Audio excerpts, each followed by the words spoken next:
All right. Hello, Snoop Robinson. Please give my audience a synopsis of your miniseries called Frenemies.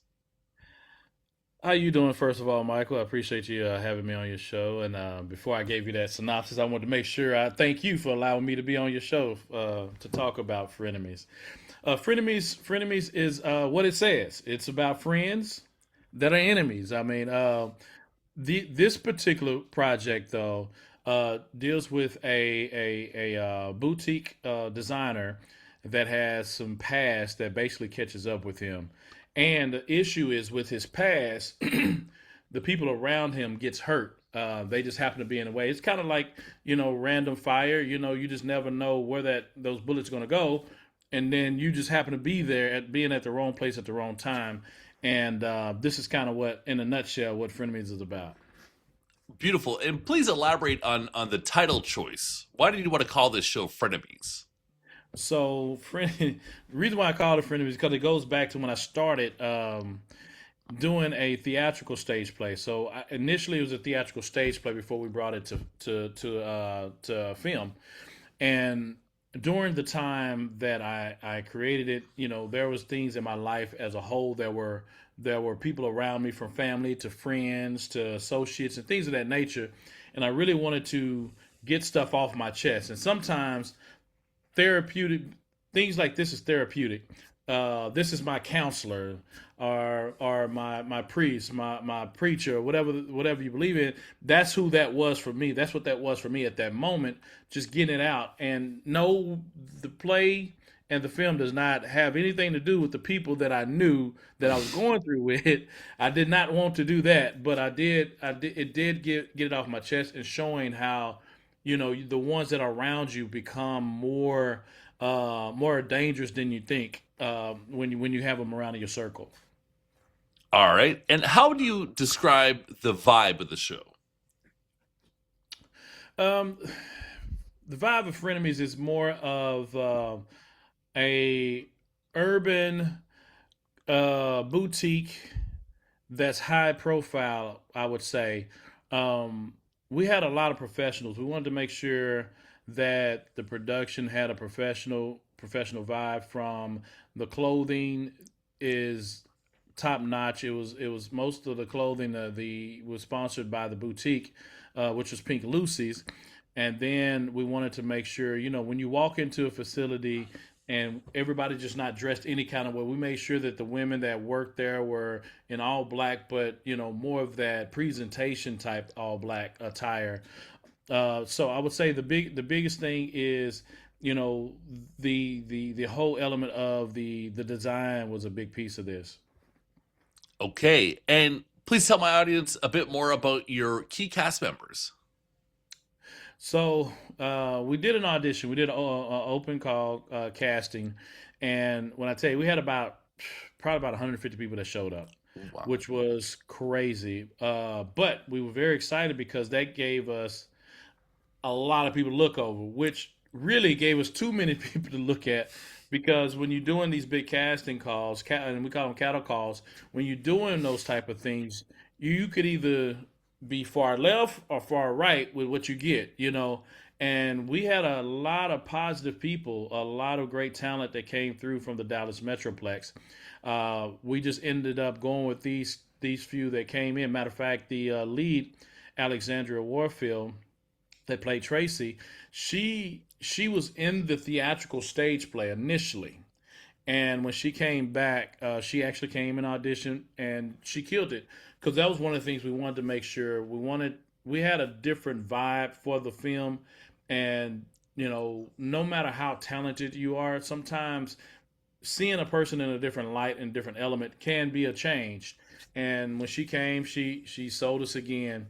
But our lead, Alexandra Warfield, was an amazing, amazing, amazing lead actress. With the collaboration of Sekou Calhoun, their relationship, that love, kind of seductive, playing on each other, not knowing which direction the film is going to go in. Then it goes back to Shantae, which is Miss Small. she was the receptionist in this film, and her relationship, I'm not going to give it away, but her relationship with one of the people, with what was going on, it's just. And then Samantha, Missy Lee, had a lot of hidden agendas, and what's crazy in real life, we have those things.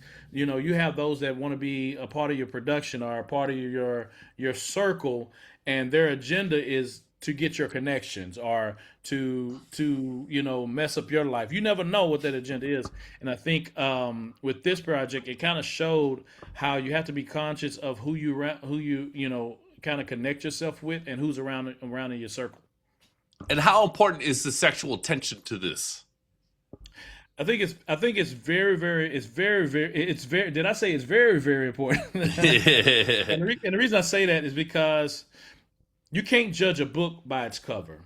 And with this production, we have a real amazing, fashion designer that you would think is one way, but he's a different way. But in real life, it happens that way all the time. You could see, let's say, an African American brother with tattoos. You think he's a thug, when this brother may be the owner of one of the major banks, but because you judge that person by his cover, it tends to take you in a whole different manner, and you won't associate yourself by that situation. So we really tried to hone in on judging a book by its cover with this particular piece, especially with the lead, with the actual fashion designer. Okay, I enjoyed your appearance playing yourself in the radio show scene. Have you played yourself in other projects? I haven't. I don't really do appear or cameos of myself. Now, have I been in some of my other projects? Most definitely. The unique thing about this project was the radio show DD in the Morning, a nationally syndicated show that's based here in Dallas. I do a lot of things. They give me a lot of opportunities to talk about the different productions I have. So we went up there to talk, and I told them, I said, I really want to feature them in this project. But I wanted to feature them like they normally use me. So they normally use me, not really normally use me, but how the interviews normally come about is I present different businesses that I am aware of to them, and they allow me to bring them up there. And that being said, that's the reason why I did it in that manner. And the cool thing is, I talked about a lot of my other films within that little piece of segment. So all my films that I had done recently is in that segment. But I did basically what we normally would do for a live interview with them, and that's the reason why I did it with Pink Lucy. But then also it gave a different outlook with the actual radio station. All right.